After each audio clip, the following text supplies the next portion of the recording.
Bonjour, on est le 24 juillet 2022.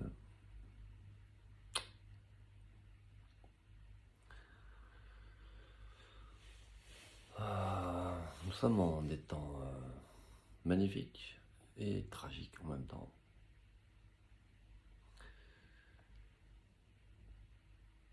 Cette planète n'a ni sens ni direction. Et pourtant, elle devrait en avoir. La raison de tout ça, c'est que les leaders politiques et spirituels font leur petite magouille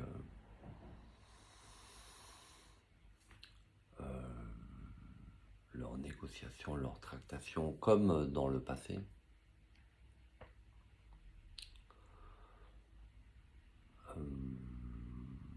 Mais de toute évidence, certains ne veulent pas comprendre qu'on ne peut pas continuer comme avant.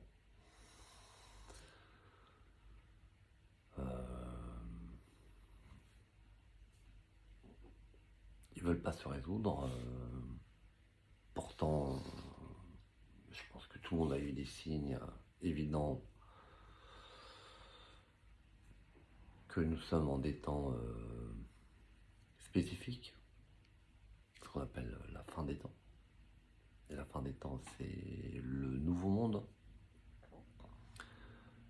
Et des tentations de revenir dans l'ancien monde, très très fort,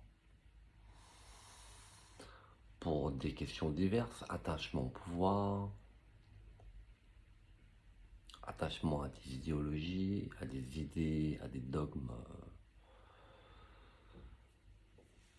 et refus d'une nouvelle vision et une nouvelle direction pour le monde. Ce qui se manifeste concrètement par le fait d'ignorer littéralement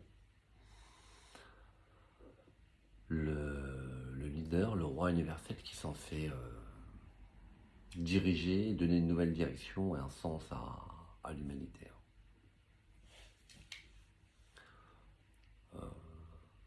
Ce grand roi puissant, lumineux et sage est littéralement ignoré.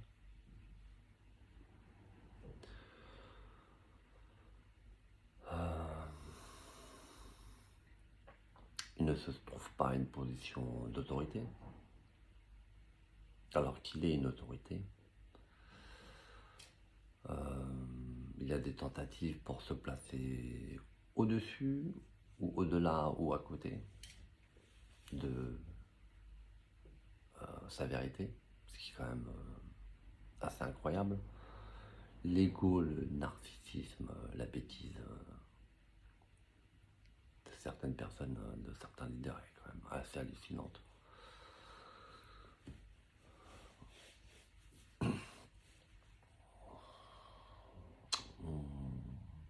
Le but, c'est d'aller vers plus de sagesse, en opposition à toute la folie actuelle. Là, on parle de bulle spéculative boursière.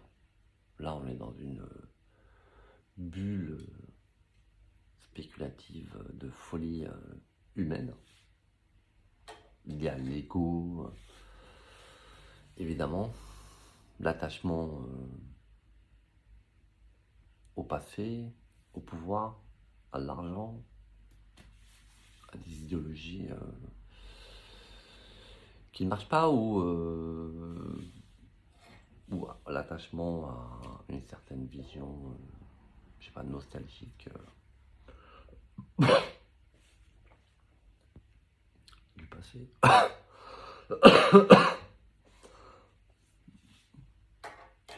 La nouvelle religion n'est pas vraiment différente de celle d'avant. La vérité ultime qui est toujours la même. Après, il y a les vérités relatives, il y a des vérités, il y a des besoins liés à notre époque. Chaque temps a sa propre, a ses vérités relatives.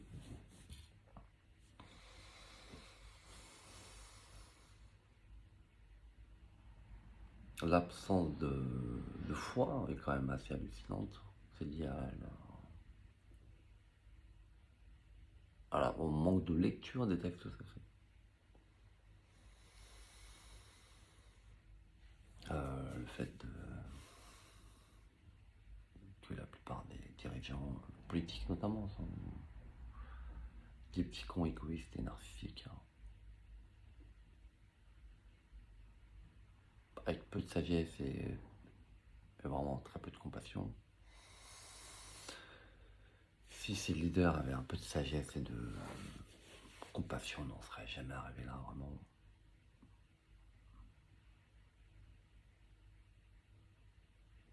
Vraiment, c'est extrêmement, de mon point de vue, ce qui est extrêmement choquant, c'est ce manque de foi, manque de sagesse et ce manque de compassion.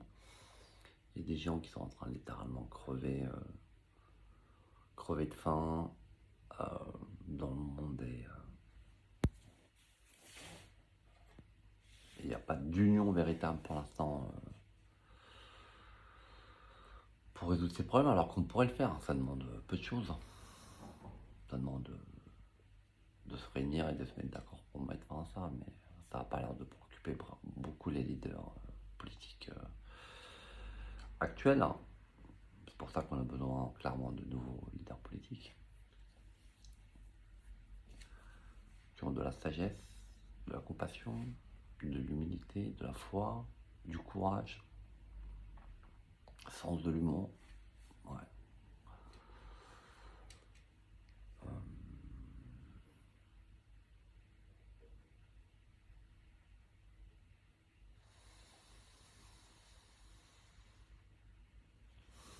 Le prophète Abraham m'a enseigné que le monothéisme et le bouddhisme étaient deux traditions différentes, c'est vrai. Mais la vérité, c'est qu'il n'y a eu qu'une seule religion. Il n'y a eu qu'une seule. Il n'y a jamais eu qu'une seule religion parce qu'il n'y a eu qu'une seule vérité ultime, en fait. Et ces différentes traditions spirituelles sont les manifestations de cette vérité ultime unique. Elles sont toutes vraies, mais aucune d'entre elles ne détiennent toute la vérité. Parce que toute la vérité de la vérité ultime n'ont pas été révélées. Donc la religion qui dit nous sommes la vérité à 100%, enfin aucune religion ou tradition spirituelle ne peut dire ça. Aucune. Moi je ne vais pas dire j'ai eu accès à une partie importante de la vérité ultime, mais je ne veux pas être arrogant et de dire ce qu'est définitivement la vérité ultime. J'en connais des parties, ce qui est bien beaucoup.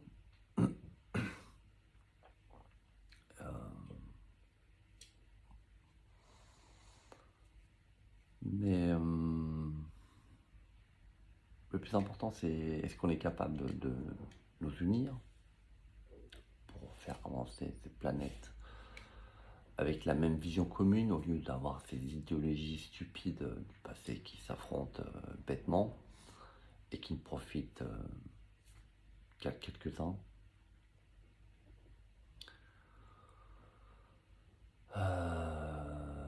On a besoin d'un leader pour unir toutes ces énergies dans la même direction. Et pour ça, actuellement, il n'y a personne. Enfin, il y a une personne capable d'incarner ça, c'est le roi universel, qui doit être à une position d'autorité, qui doit être écouté et respecté, ce qui n'est pas vraiment tout à fait le cas pour l'instant.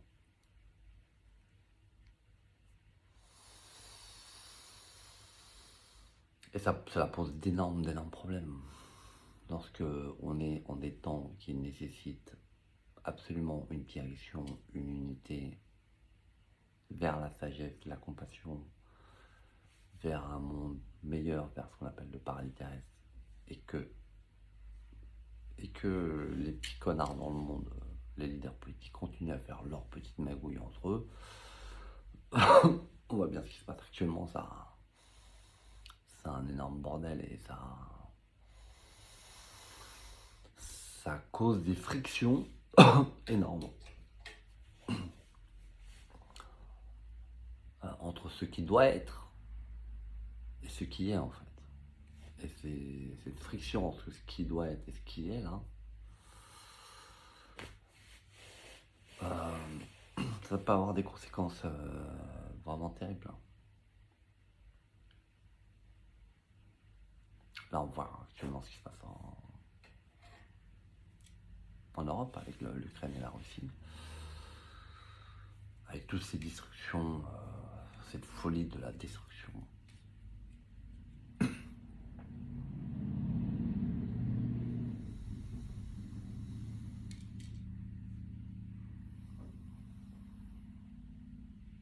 Vraiment, c'est un appel aux leaders spirituels, aux vrais sages de ces planètes, qu'il en reste. Je pense qu'il en reste pas grand-chose.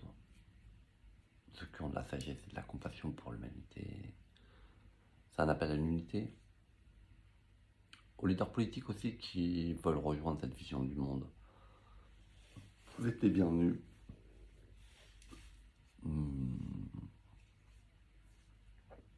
Tout le monde est vraiment le bienvenu. Tout le monde est invité.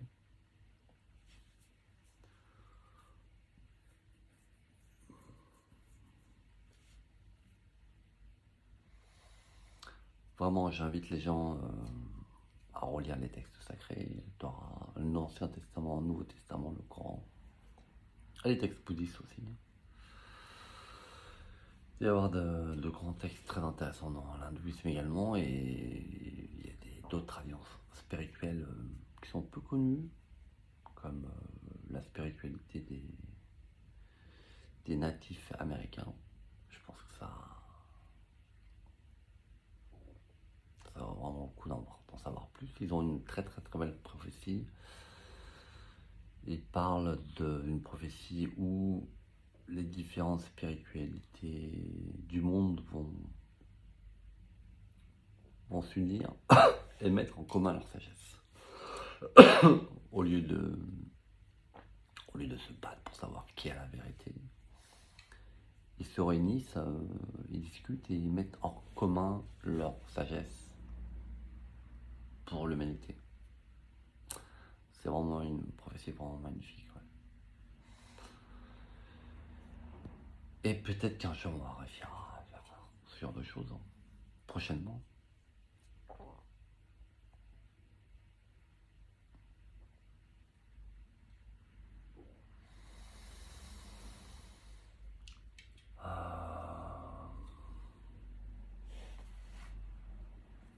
Ça fait des mois ou 2 ans que je fais des alertes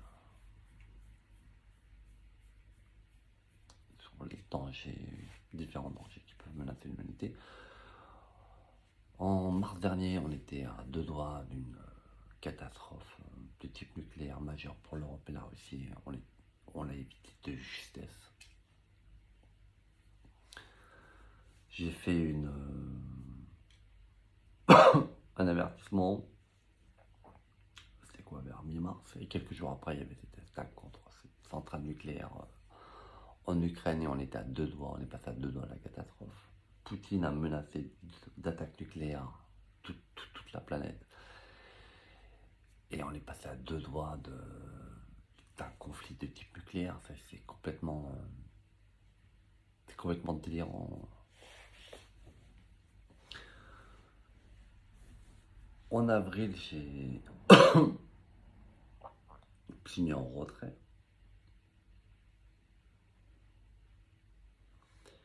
Et certains leaders sont retournés alors assez rapidement vers l'ancien monde, vers les mauvaises habitudes. C'est manifesté très concrètement par M. Erdogan qui est allé voir le prince héritier d'Arabie Saoudite, M. Poutine, M. Biden également l'a vu. Je trouve que c'est symboliquement extrêmement puissant, significatif et vraiment triste.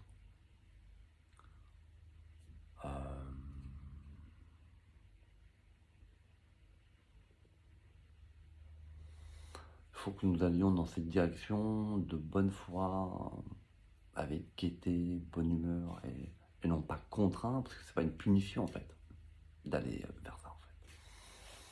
D'aller vers par intérêt, ce n'est pas une punition. On n'est pas en train de punir la planète en fait. Façon de récompenser l'humanité en fait. Alors, on retourne à un âge d'or. Il semblerait que certains ne veulent pas y aller, je sais pas en fait. Qu'est-ce qui vous attire dans l'ancien monde en fait? Mais c'est une sorte d'enfer sur terre. L'ancien monde, c'est vraiment ignoble. Ça ne marche pas en fait. Qu'est-ce que vous craignez? Je comprends pas. Que vous n'avez pas votre place dans le nouveau monde. Mais ce nouveau monde vous appelle, vous accueille à bras ouverts.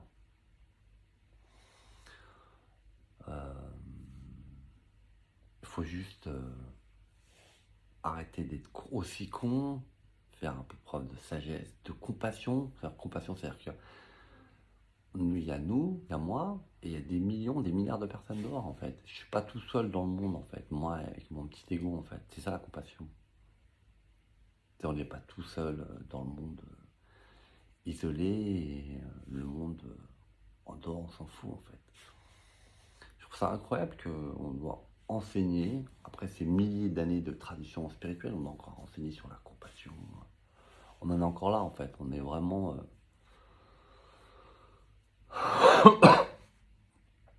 spirituellement, c'est vraiment pas glorieux et fameux ce qui se passe dans le monde.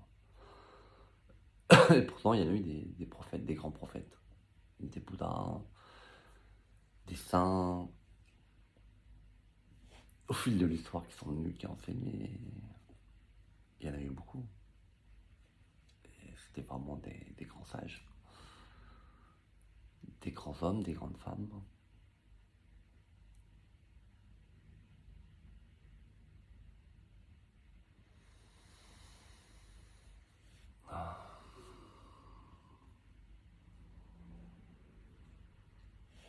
Donc j'invite tout le monde à arrêter de faire ce petit jeu, de faire des petites magouilles.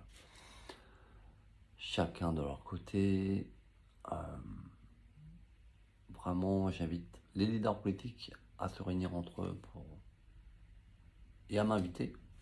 Parce que j'existe en fait, je suis pas un fantôme, je suis pas Casper, le fantôme là, je sais plus comment il s'appelle. Les leaders spirituels aussi pareil. Les sages, les vrais sages, je parle des vrais sages en fait, qui se soucient de l'humanité. J'invite à une réunion et à m'inviter également. Et il ne pourra sortir que quelque chose de bénéfique en fait. C'est lorsqu'on ne discute pas, qu'on ne communique pas que les choses n'avancent pas en fait. Si on commence à discuter, alors discuter évidemment, ça juste discuter, ça ne suffit pas. Alors quand des leaders politiques juste discutent, c'est pas très puissant. Alors, mais quand des leaders spirituels se réunissent et discutent de comment ils peuvent faire avancer l'humanité dans la bonne direction, là il peut se passer quelque chose. Après, il y a comment on peut mettre ça en place, étape par étape. Qu'est-ce qui est nécessaire, qu'est-ce qui n'est pas nécessaire, faire la part des choses. Qu'est-ce qu'on peut mettre en commun? Il y a des choses extrêmement puissantes dans les traditions spirituelles, vraiment très très puissantes.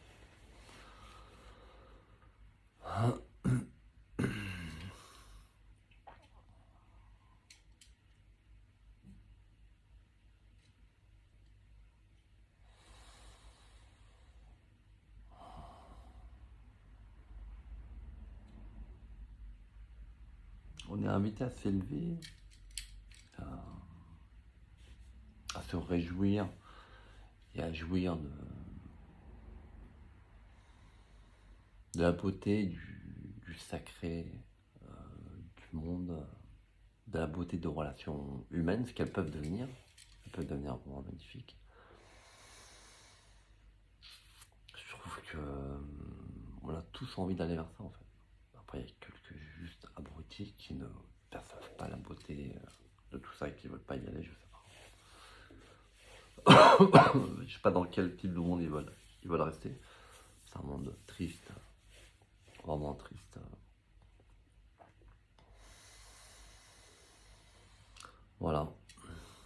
vous remercie pour votre attention.